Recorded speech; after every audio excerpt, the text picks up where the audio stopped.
वालेकुम my dears, I hope that आप सब ठीक होंगे। माय डियर्स, आज की हमारी टॉपिक ऑफ डिस्कशन है कंडेंसेशन रिएक्शंस।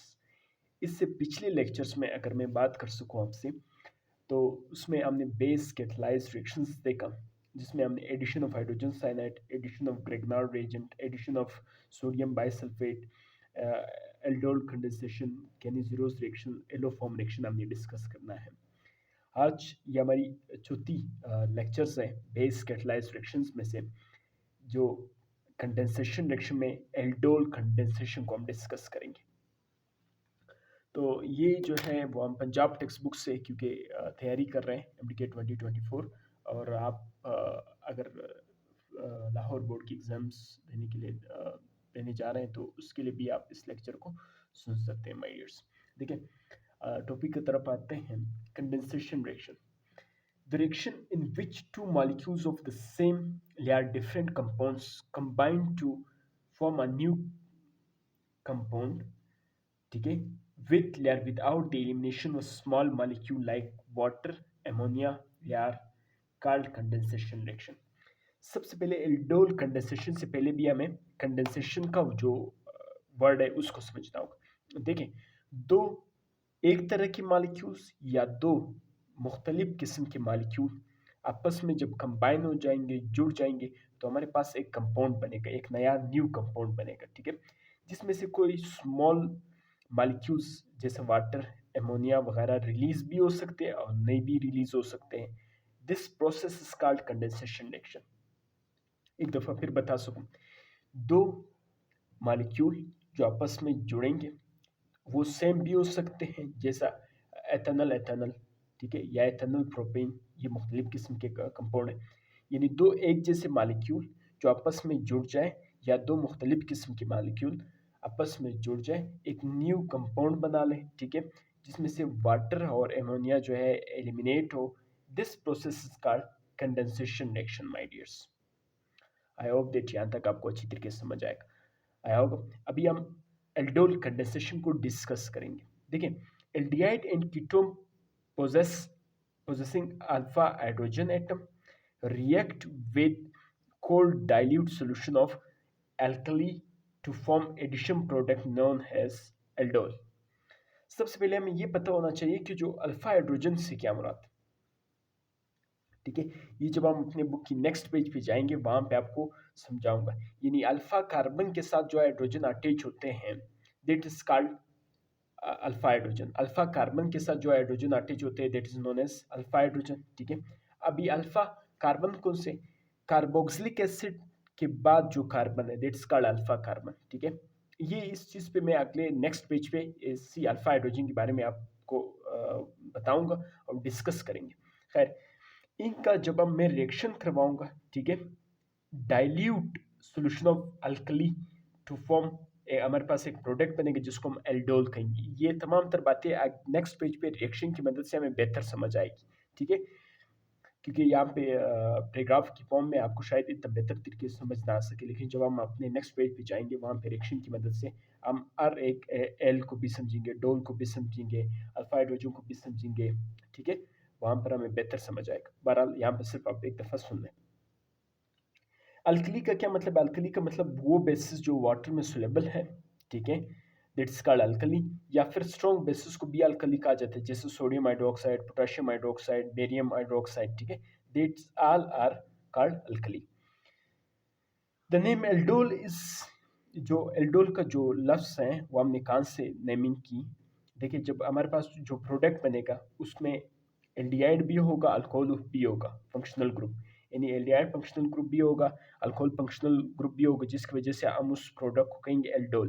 देखिए, एल जो है एल्डिहाइड से है, DOL जो है ओल, ठीक है, ये जो है अल्कोहल से है, ठीक है। एल्ड ये कहाँ से है, एल्डिहाइड से है, ALD, और OL ये कहाँ से है, अल्कोहल से है। इन दोनों लफ्ज को मिला के हमने उस प्रोडक्ट को नाम दिया एल्डोल। ये तमाम तर बातें आपको नेक्स्ट पेज में रिएक्शन की मदद से आसानी के साथ समझ आएगी। Note that the name of aldol condensation is reserved from the reaction that start with two identical carbonyl group। इस बात को नेक्स्ट पेज पे हम जाएंगे, क्योंकि ये नेक्स्ट पेज पे ये बात आती लिखी है, तो वहाँ पे समझने की कोशिश करेंगे। एक दफ़ा फिर आप इसको देख लें, अल्कली का मतलब वो बेसिस जो वाटर में सोलेबल है, वो बेसिस जो स्ट्रॉन्ग है, दैट्स कॉल्ड अल्कली, जिसमें sodium hydroxide, potassium hydroxide, barium hydroxide, ये 10%, ये 8%, ठीक है। और मैंने ये कहा कि एल्डिहाइड और कीटोन में से जो अल्फा हाइड्रोजन रखते हैं वो एटम जो है dilute solution of alkali, dilute का मतलब जिसमें वाटर की मिकदार ज़्यादा हो। ये बात भी मैं नेक्स्ट पेज पे रिएक्शन की मदद से आपको समझाने की कोशिश करूँ। जब भी रिएक्ट करते हैं तो हमारे पास एक प्रोडक्ट बनेगा एल्डोल। उस प्रोडक्ट को सॉरी फॉर दैट, उस प्रोडक्ट को हमने एल्डोल का नाम क्यों दिया? क्योंकि उस प्रोडक्ट में हमें एल्डिहाइड ग्रुप भी मिलता है और अल्कोहल भी मिलता है, जिसकी वजह से हम उस प्रोडक्ट का नाम देंगे aldol. A L D aldehyde से, ओ एल जो है अल्कोहल से हमें हासिल होता है, जिसकी वजह से हम उस प्रोडक्ट को नाम देंगे एल्डोल। और कंडेंसेशन क्या है? कंडेंसेशन दो एक तरह के या दो मुख्तलिफ किस्म के मालिक्यूल आपस में जब फ्यूज़ होंगे, टुगेदर होंगे, कंबाइन होंगे, तो एक छोटा मालिक्यूल रिलीज भी हो सकता है, नहीं भी रिलीज हो सकता है, जैसे वाटर और एमोनिया। तो इस रिएक्शंस को हम कहेंगे कंडेंसेशन रिएक्शंस। माय डियर्स, अभी हम अपने बुक की नेक्स्ट पेज पे जाएंगे, वहाँ पे दिगर कॉन्सेप्ट को समझने की कोशिश करेंगे। My dears, sorry for that. तो माय डियर्स, मैंने कहा कि एल्डोल कंडेंसेशन के लिए आपको दो एक तरह के मालिक्यूल्स का होना ज़रूरी है। देखिए, two molecules of same carbonyl compounds condense, जब दो एक तरह के कार्बोनाइल कंपाउंड्स जो है वो कंडेंस कर जाएंगे, मिलेंगे आपस में, कंबाइन होंगे, तो हमारे पास एल्डोल बनेगा। यहाँ पे हम एग्जांपल लेते हैं, यहाँ पे वो हम अल्फा हाइड्रोजन वाला कॉन्सेप्ट भी समझ लेंगे और ये भी समझने की कोशिश करेंगे। देखिए, ये भी एथेनॉल है, ये भी एथेनॉल है, इसमें भी दो कार्बन है, इसमें भी दो कार्बन है, जिसको हम एसिटिल एल्डिहाइड भी कहेंगे, ठीक है। ये दोनों एक तरह के मॉलिक्यूल्स हैं, मतलब एथेनॉल एथेनॉल, ये भी एल्डिहाइड है, ये भी एल्डिहाइड है। तो ये जब आपस में फ्यूज हो जाएंगे, कंबाइन हो जाएंगे, तो हमारे पास एल्डोल बनेगा, ठीक है, एल्डोल, ठीक है। किस तरह? देखिए, सबसे पहले वो अल्फा हाइड्रोजन वाली बात मैं क्लियर करूं। कार्बोक्सिलिक या कार्बोनाइल कंपाउंड का साथ वाला जो कार्बन है, दैट्स कॉल्ड अल्फा कार्बन। अभी इस अल्फा कार्बन के साथ जो हाइड्रोजन जुड़े, दो हाइड्रोजन जुड़े, एक ऊपर एक नीचे, आप शो कर सकते हैं क्योंकि बुक में कंडेंस फॉर्म में। इस अल्फा कार्बन के साथ जो हाइड्रोजन जुड़े, दैट्स कॉल्ड अल्फा हाइड्रोजन। इसी तरह इस कार्बोनाइल कंपाउंड के साथ वाले कार्बन को अल्फा कार्बन कहेंगे। अल्फा कार्बन के साथ जो हाइड्रोजन जुड़े, दैट्स कॉल्ड अल्फा हाइड्रोजन, ठीक है। अभी दो एथेनॉल या दो एसिटिल एल्डिहाइड ये आपस में क्या हो जाएंगे? फ्यूज हो जाएंगे। इसका क्योंकि CH3 carbon double bond O, ठीक है, इसमें इससे मैंने एक हाइड्रोजन अलग लिखा, CH2, ठीक है। इसका इस एथेनॉल मॉलिक्यूल का ये हाइड्रोजन जाके ऑक्सीजन के साथ क्या करेगा? बॉन्ड बना लेगा, यानी जुड़ जाएगा, OH बन जाएगा, ठीक है। और इसी तरह ये स्ट्रक्चर, और उसी तरह इसके साथ कार्बन कार्बन के साथ बॉन्ड बना लेगा, क्योंकि ये हाइड्रोजन इसके साथ जुड़ा तो ये सिंगल बॉन्ड होगा, क्योंकि ये डबल बॉन्ड है, ये हाइड्रोजन आके इधर जुड़ा तो कार्बन और ऑक्सीजन के दरमियान सिंगल सिंगल बॉन्ड हुआ।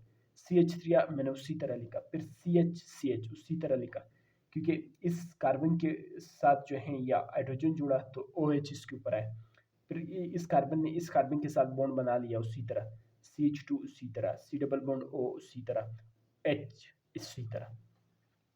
अभी क्योंकि हमें एल्डोल मिला, ठीक है, एल्डोल में हमें एल्डिहाइड ग्रुप मिला ALD, और यहाँ पे OH यानी अल्कोहल भी है, तो एल्डोल मैंने लिख दिया, ठीक है my dears. I hope that यहाँ तक आपको समझ आया होगा। अभी इस प्रोडक्ट का नाम क्या है? क्योंकि 1 2 3 कार्बन 3 पे क्या है? हाइड्रोक्सी, तो 3 हाइड्रोक्सी, कितने कार्बन है? 1 2 3 4, ब्यूटेन, ब्यूटानल, यानी 4 कार्बन, जिसको हम ब्यूटेन कहेंगे। तो इस प्रोडक्ट का नाम क्या हुआ? 3 हाइड्रोक्सी ब्यूटानल, माय डियर्स। और ये जो रिएक्शन हमने किया, ये हमने डाइल्यूट अल्कली में किया, यानी डाइल्यूट सोडियम हाइड्रोक्साइड, यानी इसमें 10% जो है वो सोडियम हाइड्रोक्साइड है, 90% वाटर है, और इसका टेम्परेचर काफ़ी कम है, 5 सेंटीग्रेड, ठीक है माय डियर्स।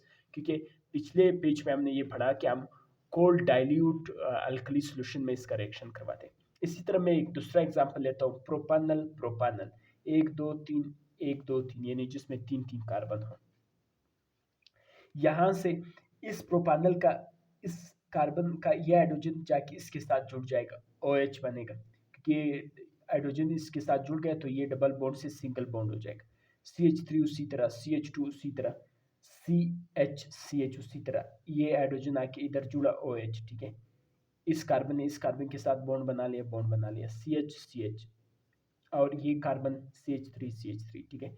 और इस कार्बन का बॉन्ड उसी तरह, इस एल्डिहाइड ग्रुप मैंने उसी तरह लिख दिया। सिर्फ डिफरेंस कहाँ पे है? जहाँ पे डिफरेंस आएगा आपने सिर्फ वही जगह चढ़नी है, और उसी जगह को आपने समझना हो। डिफरेंस यहाँ पे है, जब ये हाइड्रोजन ऊपर गया इसके साथ जुड़ गया तो OH बना, और ये डबल बॉन्ड सिंगल बॉन्ड हुआ, और ये कार्बन ने इस कार्बन के साथ बॉन्ड बना लिया बस। और उसी तरह आपने लिख देना है। डाइल्यूट सोडियम हाइड्रोक्साइड हमने यूज किया, तो हमारे पास प्रोडक्ट क्या बना? कार्बन 1 2 3 4 5, यानी 5 कार्बन है। 1 2 3 पे हाइड्रोक्सी है तो 3 हाइड्रोक्सी, 1 2 कार्बन पे मिथाइल ग्रुप है तो 2 मिथाइल, 1 2 3 4 5 कार्बन है तो 5 कार्बन को हम पेंटेन बोलते हैं। तो ये क्या हुआ? पेंटानल। तो ये जो प्रोडक्ट हमारे पास बना दैट्स कॉल्ड एल्डोल। सही नहीं माय डियर? इसी तरह अभी मैं, क्योंकि ये दोनों एल्डिहाइड है, अभी मैं कीटोन का एग्जांपल से आपको एल्डोल समझाऊंगा। ये भी प्रोपानोन है, ये भी प्रोपानोन है, यानी ये दोनों क्या है? कीटोन है। ये भी कीटोन है, ये भी कीटोन है, ठीक है। ये भी कीटोन और ये भी कीटोन है। ये इसमें 3 कार्बन है, 1 2 3 1 2 3, तो 3 कार्बन को हम क्या कहते हैं? प्रोपेन। तो जिसकी वजह से ये प्रोपानोन हुआ। प्रोपानोन क्यों हुआ? क्योंकि प्रोपा मतलब 3 कार्बन, ओन इस वजह से क्योंकि ये कीटोन है। इसमें इसका जो इस प्रोपानोन का एक हाइड्रोजन जाके ऑक्सीजन के साथ बॉन्ड बना लेता है, ठीक है। और आपने नहीं चढ़ना, और पूरे स्ट्रक्चर को आपने उसी तरह लिखेंगे, ठीक है। OH इसके साथ बॉन्ड बनाया, OH हुआ, CH3 उसी तरह, CH3 उसी तरह, कार्बन उसी तरह, और ये कार्बन क्योंकि हाइड्रोजन तो ऊपर चला गया, ये कार्बन इसके साथ बॉन्ड बना लेगा, CH2 C double bond O CH3, ठीक है। तो मेरे पास अभी क्या बना? पेंटानोन बना, क्योंकि ये कीटोन है ना। पेंटानोन में क्यों कहूँगा? क्योंकि 1 2 3 4 5 कार्बन की वजह से मैं पेंटानोन ओन कहूँगा, क्योंकि ये कीटोन है। 1 2 3 4, कार्बन 4 पे हाइड्रोक्सी भी है और 4 पे मिथाइल ग्रुप भी है, तो मैं 4 हाइड्रोक्सी 4 मिथाइल 1 2 3 4 5 को हम क्या बोलते हैं? पेंटेन। तो पेंटानोन हुआ, ठीक है, पेंटानोन। तो ये हमारे पास क्या बना?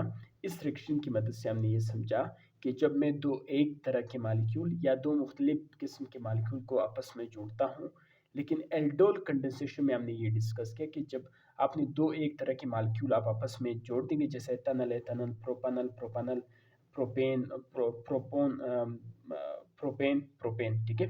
Propanone, प्रोपानल, ethanal. ये एथेनल का क्या मतलब? इसमें दो दो कार्बन, ठीक है। प्रोपानल का मतलब जिसमें 3 कार्बन हो, 1 2 3। और प्रोपानोन क्योंकि इसमें सिर्फ कीटोन की वजह से हम 3 कार्बन की वजह से हम प्रोपा, और ओन हम कीटोन की वजह से कह रहे हैं। इनको आपस में हमने जोड़ा तो हमारे पास एल्डोल बना, ठीक है, एल्डोल, ठीक है, एक प्रोडक्ट बना। अभी हम आगे जाएंगे, इसी चीज़ को डिस्कस करेंगे माय डियर्स। लेकिन ये सिर्फ अभी एल्डोल हुआ, एल्डोल कंडेंसेशन नहीं हुआ। अभी तक हमने सिर्फ एल्डोल एक प्रोडक्ट बना दिया, अभी उससे हम एल्डोल कंडेंसेशन करवाएंगे माय डियर्स। देखिए माय डियर्स, अभी हम क्या पढ़ेंगे? डिहाइड्रेशन। यहाँ पे आप एडिंग दे सकते हैं, क्योंकि यहाँ पे वाटर मॉलिक्यूल रिलीज हो रहे, हम बाहर निकाल रहे। डी मतलब बाहर फेंक दो, हाइड्रेशन मतलब वाटर, यानी डिहाइड्रेशन, पानी को बाहर निकाल दो, पानी को रिएक्शन से बाहर फेंक दो, दैट्स कॉल्ड डिहाइड्रेशन, ठीक है। यहाँ पे क्या हो रहा है? द हेल्डोल कंपाउंड्स, जो हेल्डोल हमारे पास एक कंपाउंड बना, ठीक है, 3 हाइड्रोक्सी ब्यूटानोल, इसको हमने नाम दिया था एथेनल का जब हमने रिएक्शन करवाया तो हमारे पास ये एल्डोल बना। readily lose water on eating in the presence of dilute acid, dilute का मतलब जिसमें वाटर की मिकदार ज़्यादा और acid, to form unsaturated, unsaturated का मतलब जिसमें डबल बॉन्ड आ जाता है, कार्बोनाइल कंपाउंड हमारे पास बनेगा। A carbon-carbon double bond is formed between the alpha and beta carbon atom. इस बात को समझने के लिए आपने यहाँ पे गौर कर लेना है। देखिए ये क्या है? 3 हाइड्रोक्सी ब्यूटानोल, ये हमारे पास एक एल्डोल बना था। ये हमने किस चीज़ से बनाया था? एथेनल को जब हमने शुरू में मिलाया था तो हमारे पास ये वाली एल्डोल बनी। यहाँ से देखिए ये क्या है? ये कार्बोनाइल कंपाउंड का साथ वाला कार्बन है, साथ वाले कार्बन को हम क्या कहेंगे? Alpha carbon. अल्फा कार्बन के साथ को हम बीटा कार्बन कहेंगे, ठीक है। ये अल्फा कार्बन हुआ, ये बीटा कार्बन हुआ। अल्फा कार्बन हम उस कार्बन को कहेंगे जो कार्बोनाइल कंपाउंड के साथ है, उसको अल्फा कार्बन कहेंगे, और जो कार्बन अल्फा कार्बन के साथ है that is called beta carbon. अभी यहाँ से दो हाइड्रोजन निकलेंगे, यहाँ से OH और यहाँ से एक हाइड्रोजन निकलेगा, OH और एक हाइड्रोजन मिलकर वाटर बना, ठीक है, तो डिहाइड्रेशन हुई, ठीक है। जब यहाँ से ये वाटर निकला हाइड्रोजन और यहाँ से OH, तो दैट वाटर मॉलिक्यूल रिलीज हुआ, तो फिर यहाँ पे क्या होगा, यहाँ पे एक डबल बॉन्ड क्रिएट हो जाएगा, CH3 उसी तरह, CH उसी तरह, यहाँ पे क्योंकि दो हाइड्रोजन निकल गए तो यहाँ पे डबल बॉन्ड क्रिएट हो जाएगा। ये अनसैचुरेशन हुई, किसके दरमियान, अल्फा कार्बन के दरमियान और बीटा कार्बन के दरमियान डबल बॉन्ड क्रिएट हुआ, डबल बॉन्ड बना, डबल बॉन्ड फॉर्म हुआ, जिसकी वजह से हम अनसैचुरेटेड कह रहे हैं। किसके दरमियान, अल्फा कार्बन और बीटा कार्बन, डबल बॉन्ड उसी तरह सी, ठीक है, सी के एक H तो उसके साथ मिला वाटर बना, एक हाइड्रोजन रह गए, उसी तरह सी, उसी तरह एल्डिहाइड ग्रुप उसी तरह मैंने लिख दिया, ठीक है, H2O। तो इससे हमें क्या मिला, अभी यहाँ पे एल्डोल कंडेंसेशन हुई, जो प्रोडक्ट हमें मिला दैट्स कॉल्ड क्रोटो एल्डिहाइड, ठीक है। और इसको मैं 2 ब्यूटानल भी कहूँगा। ब्यूटानल इस वजह से कहूँगा क्योंकि कार्बन 2 पे क्या है, 2 पे डबल बॉन्ड है, तो इस वजह से ब्यूटीन, ठीक है।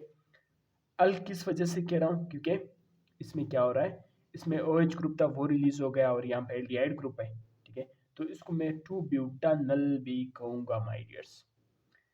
2 पे डबल बॉन्ड, ब्यूटा 1 2 3 4, जिसकी वजह से ब्यूटेन, ब्यूटेन से ब्यूटानल, ठीक है। तो ये जो रिएक्शन हुआ, ये dilute hydrochloric acid in the presence of heat, यानी जब हम उसको ईट करेंगे फिर ये होगा कि अल्फा और बीटा कार्बन के दरमियान एक डबल बॉन्ड की क्रिएशन होगी, अनसैचुरेशन होगी, डबल बॉन्ड बनेगी, तो हमारे पास एक प्रोडक्ट बनेगा that is known as croton aldehyde, जिसको हम 2 ब्यूटानल भी कहेंगे। तो ये जो अभी हुआ that is called aldol condensation, क्योंकि इसमें एक छोटा मॉलिक्यूल ऑफ वाटर रिलीज हुआ, यानी एलिमिनेट हुआ या डिहाइड्रेट हुआ। तो ये थी यहाँ तक की कहानी, लेकिन इससे आगे हम जाएंगे, मैकेनिज्म ऑफ एल्डोल कंडेंसेशन को भी डिस्कस करेंगे कि किस तरह ये बॉन्ड्स टूट रहे, बन रहे, उस चीज़ को हम डिस्कस करेंगे माय डियर्स। देखिए माय डियर्स, अभी हम एल्डोल कंडेंसेशन की मैकेनिज्म को डिस्कस करेंगे। द हाइड्रोक्साइड आयन, मैं यहाँ पे ये ले लेता हूँ दूसरा वाला पेन, ठीक है। देखिए hydroxide ion act as a base, जो हाइड्रोक्साइड आयन है वो बेस की तरह बिहेव करेगा, यानी ये प्रोटॉन को एक्सेप्ट करेगा, दैट इज कॉल्ड बेस। और ये क्या करेगा, ये एथेनॉल से हाइड्रोजन को निकालेगा, it remove a proton from alpha carbon of one molecule of carbonyl compounds to form carbon ion. इस बात को अभी समझाने की कोशिश करेंगे। देखिए हाइड्रोक्साइड आयन ये बेस है, बेस क्या करता है, प्रोटॉन को एक्सेप्ट करता है, तो ये एथेनॉल से एक हाइड्रोजन जो है एक्सेप्ट करेगा, ले लेगा, तो हमारे पास क्या बनेगा, वाटर बनेगा, ठीक है। जब ये हाइड्रोजन इसको देगा तो ये 2 इलेक्ट्रॉन जाएंगे इस कार्बन के ऊपर, जब ये 2 इलेक्ट्रॉन इस कार्बन के ऊपर जाएंगे तो इसके ऊपर निगेटिव चार्ज आए, जब इसके ऊपर निगेटिव चार्ज आए तो ये कार्बन आयन में कन्वर्ट हुआ, कार्बन आयन में कन्वर्ट हुआ। ये कार्बन आयन क्या करता है, ये इधर आता है सेकेंड स्टेप में। Carbon ion act as a nucleophile, क्योंकि इसके ऊपर निगेटिव चार्ज है, जिसके ऊपर निगेटिव चार्ज है that is called nucleophile. It attack the electrophilic carbonyl carbon atom of the unchanged second molecule of form alkoxide है। खैर इस बात को समझाने की कोशिश करूंगा। देखिए कार्बन आयन ये जाके कार्बोनाइल कंपाउंड के कार्बन के ऊपर अटैक करता है, ठीक है। जब ये कार्बोनाइल कंपाउंड के कार्बन के ऊपर अटैक करेगा, यानी इसके साथ जुड़ने की कोशिश करेगा, तो यहाँ से क्योंकि 1 2 3 4 कार्बन ने तो अपने 4 बॉन्ड बनाए हुए, कार्बन तो 4 बॉन्ड से ज्यादा बॉन्ड नहीं बना सकता, तो यहाँ पे कार्बन ऑक्सीजन के दरमियान एक बॉन्ड टूटेगा। जब बॉन्ड टूटेगा तो ये 2 इलेक्ट्रॉन ऑक्सीजन के पास जाएगा, ऑक्सीजन के ऊपर कंप्लीटली निगेटिव चार्ज आ जाएगा, ठीक है। जब कंप्लीटली निगेटिव चार्ज आए तो ये कार्बन इस निगेटिव चार्ज की मदद से, इस फुल निगेटिव चार्ज की मदद से इसके साथ बॉन्ड बना लेगी, ये बॉन्ड बना ली, CH2 उसी तरह और एल्डिहाइड ग्रुप उसी तरह। तो ये अभी जो मेरे पास बना that is called alkoxide ion, that is called alkoxide ion. Alkoxide ion क्या करता है, remove a proton from water to form aldol. ये एल्कोक्साइड आयन वाटर से यानी प्रोटॉन यानी हाइड्रोजन को रिमूव करेगा तो एल्डोल में कन्वर्ट हो जाएगा। उस इसको ये क्योंकि नेक्स्ट पेज पे लिखा है वहाँ पे देखने की कोशिश करेंगे माय डियर्स। मैं आपको ये बताने की कोशिश कर रहा हूँ क्योंकि 237 पेज पे ये चीज़ लिखी है, ठीक है, एल्डोल कंडेंसेशन के बारे में। ये एल्कोक्साइड आयन जो हमारे पास अभी पिछले पेज पे बना, ये एक स्ट्रॉन्ग बेस है। स्ट्रॉन्ग बेस क्या करता है, प्रोटॉन को जल्दी एक्सेप्ट करता है। तो ये वाटर से ये हाइड्रोजन लेगा, ये जो निगेटिव चार्ज है ना एल्कोक्साइड आयन पे, ये इसके साथ बॉन्ड बना लेगा इस हाइड्रोजन के साथ, ठीक है, तो ये OH बन जाएगा। और यहाँ से ये जो और उसी तरह आपने स्ट्रक्चर और उसी तरह लिखना है, सिर्फ ये इस निगेटिव चार्ज की मदद से एल्कोक्साइड आयन जो है इस हाइड्रोजन के साथ बॉन्ड बना लेगा। और ये जो बॉन्ड ब्रेक होगा इसके ऊपर 2 इलेक्ट्रॉन ये आ जाएगा हाइड्रोक्साइड आयन पे, हाइड्रोक्साइड आयन पे निगेटिव चार्ज मिलेगा माय डियर्स। तो ये क्या बना, 3 हाइड्रोक्सी ब्यूटानल। ये क्या बना, 3 हाइड्रोक्सी ब्यूटानल। 1 2 3, 3 पे क्या है, OH ग्रुप है, तो 3 हाइड्रोक्सी ग्रुप है, हाइड्रोक्सी 1 2 3 4 5 सॉरी 1 2 3 4 4 कार्बन है तो ब्यूटानल। तो ये अभी हमारे पास जो बना दैट इज कॉल्ड एल्डोल। और ये OH आयन ये तो बेस है, बेस कैटलिस्ट की तरह काम करता है, यानी रिएक्शन के बाद अगर कैटलिस्ट उसी तरह में वापस मिल जाता है। तो इसी तरह हमने OH कैटलिस्ट लिया था, रिएक्शन के बाद हमें OH वापस मिला माय डियर्स। तो ये थी हमारी आज की लेक्चर जिसमें हमने ये डिस्कस किया कि कंडेंसेशन क्या है। कंडेंसेशन में मैंने आपको बताया कि जब दो एक तरह के मालिक्यूल्स जो है वो मिलते हैं या दो मुख्तलिफ किस्म के मालिक्यूल मिलते हैं और एक नया मालिक्यूल बन जाता है, दैट इज कॉल्ड कंडेंसेशन, जिसमें कोई छोटा मोटा मालिक्यूल रिलीज भी हो सकता है, जिसमें हमने वाटर की एग्जांपल ली, एमोनिया की एग्जांपल ली, और साथ में फिर आगे हमने ये देखा कि एल्डोल कंडेंसेशन क्या है। एल्डोल कंडेंसेशन के बारे में मैंने आपको बताया कि वो एल्डिहाइड या कीटोन्स जो अल्फा हाइड्रोजन रखते हैं वो एल्डोल कंडेंसेशन में इन्वॉल्व होते हैं। दो एक तरह के मॉलिक्यूल मिलेंगे तो एल्डोल कंडेंसेशन बनेगा। फिर हमने कुछ एथेनल का वो करवाया था, कंडेंसेशन करवाया था। फिर हमने प्रोपानल का करवाया था। फिर हमने प्रोपानोन का करवाया था। उसके बाद फिर हमने जो प्रोडक्ट एल्डोल बना, फिर उसका हमने डिहाइड्रेशन करवाई, वहाँ से हमने वाटर रिलीज किया तो हमारे पास एक प्रोडक्ट बना दैट इज कॉल्ड क्रोटो एल्डिहाइड, ठीक है। फिर हमने मैकेनिज्म को डिस्कस किया। मैकेनिज्म मैंने आपको ये बताया कि हाइड्रोक्साइड आयन है वो जाके एथेनल पे अटैक करेगा, वहाँ से हाइड्रोजन देगा, वाटर बनेगा। कार्बन आयन जो है वो वापस एथेनल के दूसरे मालिक्यूल पर अटैक करेगा, ठीक है। एल्कोक्साइड आयन बनेगा, एल्कोक्साइड आयन निगेटिव चार्ज की मदद से वापस वाटर के ऊपर अटैक करेगा, यहाँ से हाइड्रोजन लेगा, 3 हाइड्रोक्सी ब्यूटानॉल बनेगा और OH आयन रिलीज होगा in the form of negative ions. OH ion मैंने कहा बेस है। बेस क्या करता है, बेस मीन्स के जो प्रोटॉन को एक्सेप्ट करता है, जो हाइड्रोजन को लेता है, दैट इज कॉल्ड बेस। तो क्योंकि OH ion act as a catalyst काम कर रहा होता था और रिएक्शन के बाद वो आपको वापस उसी तरह मिलता है, तो हमें भी OH आयन उसी तरह आफ्टर द रिएक्शन मिला। तो आई होप दैट यहाँ तक आपको अच्छी तरीके से समझ आया होगा। एक छोटी सी बात यहाँ पे लिखी, अब base catalysed hydroxide ion is regenerate, यानी जब बेस कैटलाइज्ड रिएक्शंस होते हैं तो हाइड्रोक्साइड आयन वापस रीजनरेट हो जाते हैं। यहाँ पे यही बात जो अभी थोड़ी देर पहले मैंने की। तो आई होप दैट यहाँ तक आपको अच्छी तरीके से समझ आया होगा। एक शॉर्ट रिव्यू भी वीडियो के लास्ट में मैंने दी। तो इजाज़त दीजिए नेक्स्ट लेक्चर तक अपने उस्ताद वकील काकड़ को। अल्लाह हाफ़िज़।